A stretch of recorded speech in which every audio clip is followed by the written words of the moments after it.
Okay, so for the shelf, just recommend, we already have this one laid out obviously. So now we just gotta make sure that this stays level.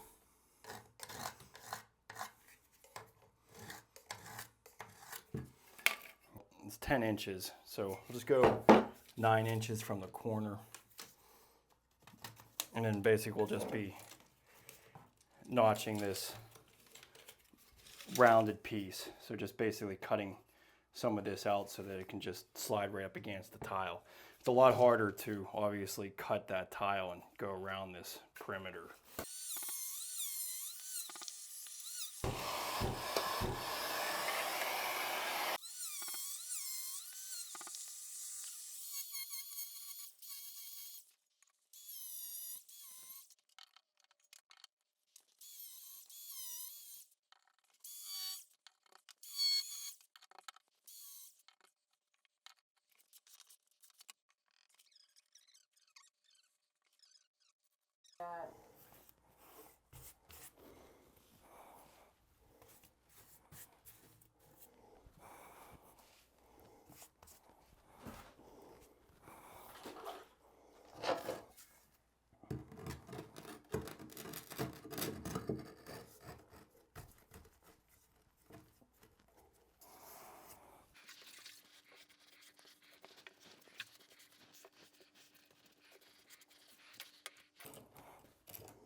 And you just kept it recording it.